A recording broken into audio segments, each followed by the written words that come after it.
बोकारो दिन भर में आज एक पेट्रोल पंप की मैनेजर, उनकी मां, पत्नी और 3 बच्चे को 2 दिनों तक बंधक बनाए रखा गया। पुलिस ने सभी बंधकों को कराया मुक्त। 3 व्यक्ति हिरासत में। क्या है पूरा मामला, देंगे पूरी जानकारी बस कुछ ही देर में। नमस्कार, मैं हिमांशु हाजिर हूं बोकारो दिन भर लेकर। बोकारो की अन्य खबरों में कतहरा कोलेरी में अवैध माइनिंग के खिलाफ कार्रवाई।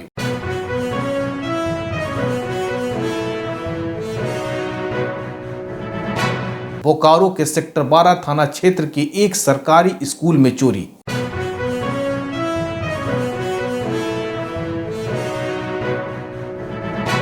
सेल के डायरेक्टर इंचार्ज अमरिंदु प्रकाश ने कंपनी की भविष्य की योजनाओं का किया खुलासा। इसकी भी चर्चा करेंगे।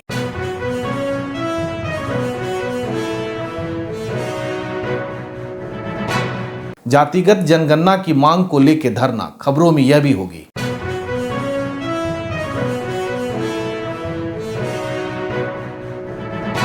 कुछ खबर फटाफट अंदाज में भी होगी बोकारो टाइम्स के डिजिटल रेडियो पर। दरअसल जिक्र करेंगे 25 ऐसी सूचनाओं और खबरों की ताकि आप अपने आसपास से लेकर देश और दुनिया के हाल से वाकिफ हो सके। तो खबरों का सिलसिला करते हैं शुरू, और सबसे पहले देश और दुनिया का हाल। वित्त मंत्रालय का एक नया नेशनल जन समर्थ पोर्टल सोमवार को हुआ लॉन्च।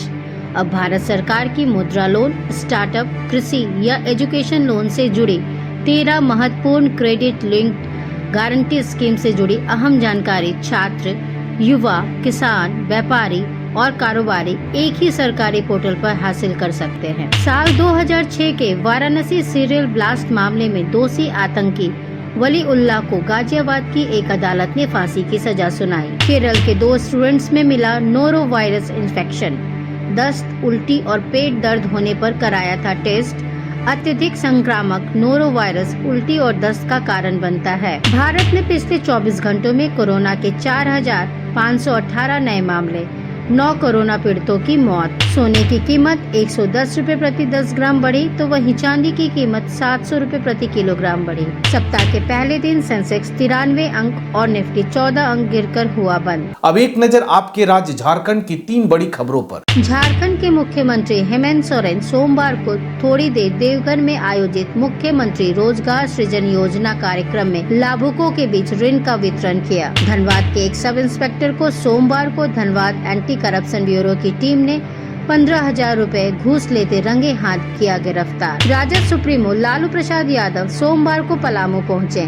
साल 2009 के एक आचार संहिता उल्लंघन मामले में 8 जून को लालू यादव को एक कोर्ट में पेश होना है। तो ये थी देश, दुनिया और झारखंड की खबरें। अब नजर डालते बोकारो के 9 प्रखंडों में से कुछ प्रखंडों की खबरों पर जो आज सुर्खियों में बनी रही। एक पेट्रोल पंप के मैनेजर, उसकी मां, पत्नी और 3 बच्चे को 2 दिनों तक बंधक बनाए रखने का एक सनसनीखेज मामला रविवार देर रात उस वक्त सामने आया जब बोकारो की सिटी पुलिस ऐसी जानकारी मिलने पर मामले की तहकीकात करने बोकारो के कोऑपरेटिव कॉलोनी एक मकान में पहुंचे।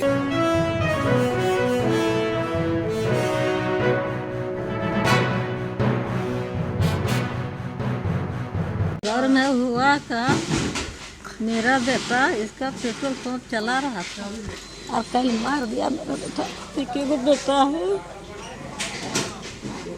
और मेरा बेटा को ताली बंद करके रखा है। और कल जाके हम लोग को आना है, उसका फूफू का बेटा है शीतल चौबे का, आज जे 2 बनिया। हम लोग के तीनों बचपन का रहा, मुझे तीनों सास पुतों घर मेरा बेटवा 6 आदमी थे। उसके घर, उसके आदमी के घर। पुलिस ने बंधक बनाए गए परिवार को मुक्त कराया और इस मामले में 3 लोगों को हिरासत में भी लिया। पेट्रोल पंप के पैसे में गड़बड़ी करने का आरोप लगाते हुए मैनेजर और उसके परिवार के साथ ऐसी वारदात को अंजाम दिए जाने की बात सामने आई।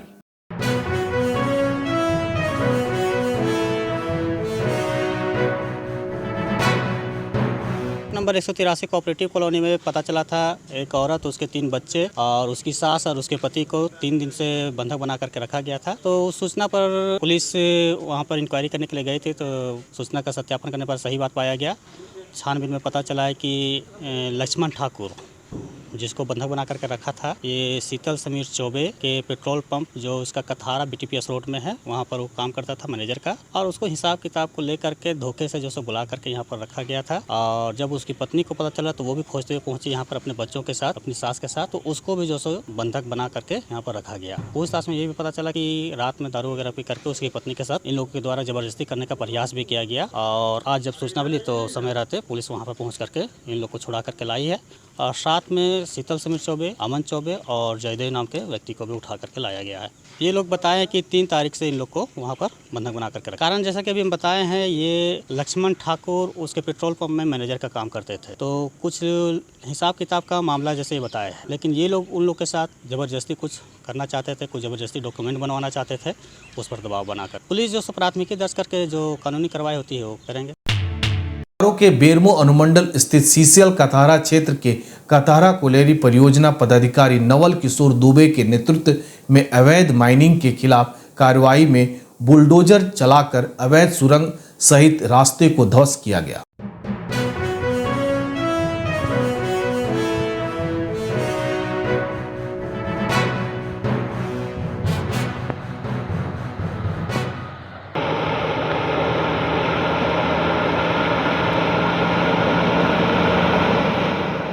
नवल किशोर दुबे ने कहा कि ऐसी कार्रवाई पहले भी कई बार की गई है और आगे भी जारी रहेगी।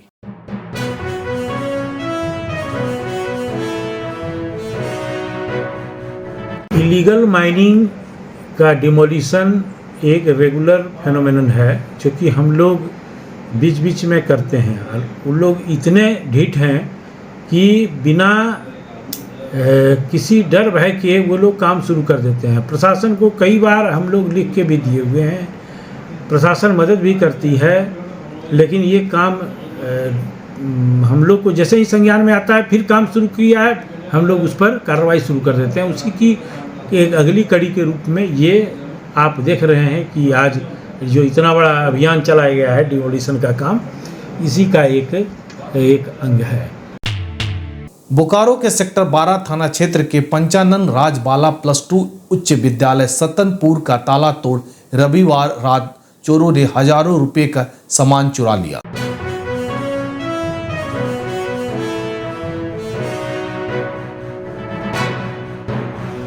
विद्यालय के प्राचार्य वृंद कुमार गुप्ता ने बताया कि सोमवार को जब स्कूल पहुंचे तो पाया कि मुख्य गेट समेत सभी कमरों का ताला टूटा हुआ है।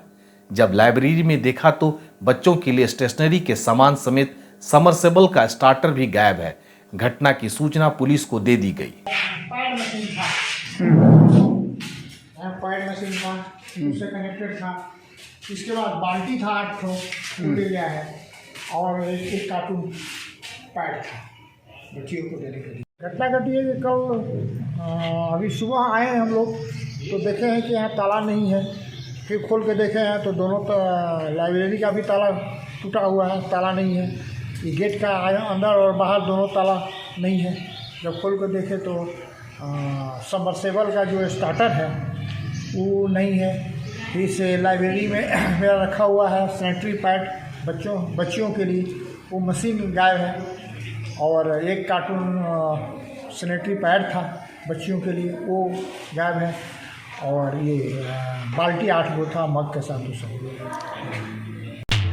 Steel authority of India limited यानी कि सेल भविष्य के इस्पात की जरूरतों को देखते हुए अब अपने विस्तारीकरण की ओर कदम बढ़ा दिया है। साथ ही देश की डिफेंस सुरक्षा की मांग पूरी करने में भी जुट गया है। सेल के डायरेक्टर इंचार्ज अमरेंद्र प्रकाश के अनुसार सुरक्षा उपकरण के लिए विदेश से आने वाले इस्पात की जगह पर सेल अब खुद ही अपने स्तर से डिफेंस की जरूरत की पूर्ति करेगा।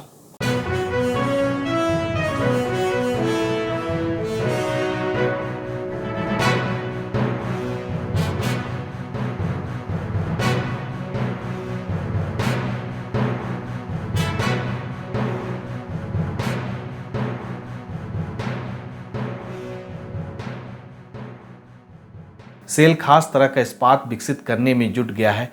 अभी सेल 20 मिलियन टन का इस्पात का उत्पादन करता है। अब 2030 तक विस्तारीकरण कर उसका उत्पादन क्षमता 35 मिलियन टन करने की योजना बनाई गई है। इसी के साथ बोकारो कारखाने का भी विस्तारीकरण कर मौजूदा क्षमता को बढ़ाकर 35 मिलियन टन करने की योजना पर काम प्रगति पर है। बोकारो कारखाने का विस्तारीकरण 2 चरणों में होगा। अमरेंदु प्रकाश ने मीडिया से बात करते हुए कहा, पूरे सेल का प्रॉफिट बिफोर टैक्स अगर हम देखेंगे, टैक्स अदा करने के पहले कर के पूर्व जो लाभ था वो 16,000 करोड़ से ऊपर है। बोकारो स्टील प्लांट आज के दिन में 5 मिलियन टन कैपेसिटी का स्टील प्लांट माना जाता है। जो सेल की पूरी कैपेसिटी अगर हम देखें तो 20 मिलियन टन की है। सेल का एम्बिशन ये है कि इस 20 मिलियन टन को बढ़ाकर हम 35 मिलियन टन अपनी कैपेसिटी को करें 2030 तक। अगले 7-8 सालों में हम अपनी कैपेसिटी 20 से 35 करना चाहते हैं और फिर उसके बाद वाले फेज में हम उसको 50 करेंगे। इस क्रम में जो हमारा निर्णय है कि बोकारो स्टील प्लांट की कैपेसिटी जो अभी 5 मिलियन टन है, इसको बढ़ाकर हम 10 मिलियन टन करना चाहते हैं पहले फेज में और दूसरे फेज में फिर उसको 15 मिलियन टन तक ले जाना चाहते हैं। ये हमारा आगे का प्लान है जिस पे की चर्चा चल रही है। हमारा कॉन्सेप्ट पेपर एक हद तक बन गया है और इस पे हम लोग अगले 1-1.5 साल में आप देखेंगे कि इस पे निर्णय आने लगेंगे और फिर हम लोग जमीन पर काम करने का प्रयास करेंगे। जातिगत जनगणना की मांग को लेकर कांग्रेस ओबीसी विभाग के कार्यकर्ताओं ने सोमवार को बोकारो उपायुक्त कार्यालय के सामने 1 दिवसीय धरना दिया। धरना प्रदर्शन जातीय जनगणना को लेकर किया जा रहा है। धरना के दौरान केंद्र सरकार से जातिगत जनगणना कराकर ओबीसी, दलित, आदिवासियों समेत अन्य को लाभ पहुंचाने की मांग की गई। बोकारो जिला कांग्रेस कमेटी ओबीसी विभाग की तरफ से 1 दिवसीय धरना प्रदर्शन दिया गया है, जिसमें यह हमारा मांग है केंद्र से कि जातिगत जनगणना लागू करे। मूल रूप से ओबीसी, दलित, आदिवासी, SC ST सभी को अपना हक मिले। विश्व पर्यावरण दिवस के मौके पर रविवार को बोकारो उपायुक्त कुलदीप चौधरी ने अपने आवासीय कार्यालय परिसर में फलदार और छायादार वृक्षों के पौधे लगाए और पर्यावरण संरक्षण का संदेश दिया।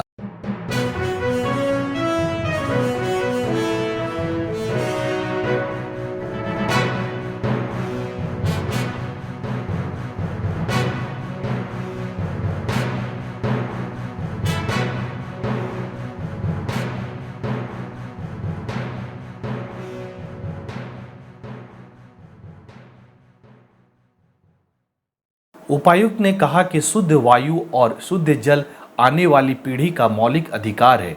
उपायुक्त ने सभी से अधिक पेड़ लगाने की अपील की। हरी भरी धरती, स्वच्छ वातावरण और निर्मल व प्रदूषण मुक्त नदियां प्रत्येक व्यक्ति के गरिमापूर्ण जीवन के लिए जरूरी है।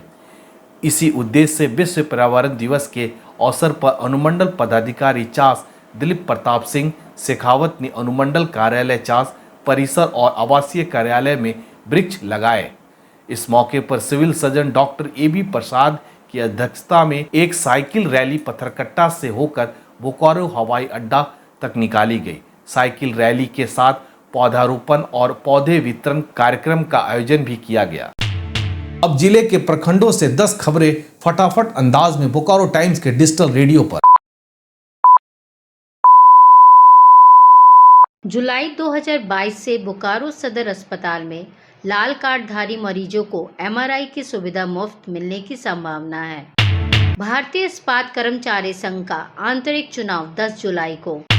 गोमिया खनन टास्क फोर्स ने अवैध बालू लदे 5 ट्रैक्टर किए जब्त। बानकोड़ा और खेदाडी गांव के पास पेयजल आपूर्ति योजना के 173 पाइप हुए चोरी।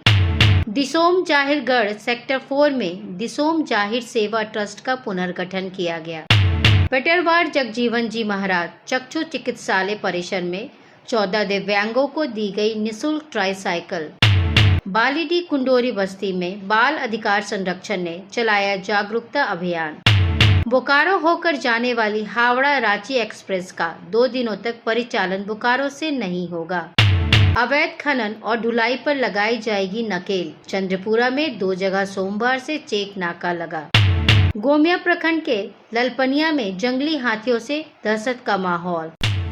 अब जान लेते हैं बोकारो जिले का तापमान। मौसम विभाग के अनुसार आज का अधिकतम तापमान 41 डिग्री सेल्सियस और न्यूनतम तापमान 27 डिग्री सेल्सियस रिकॉर्ड किया गया।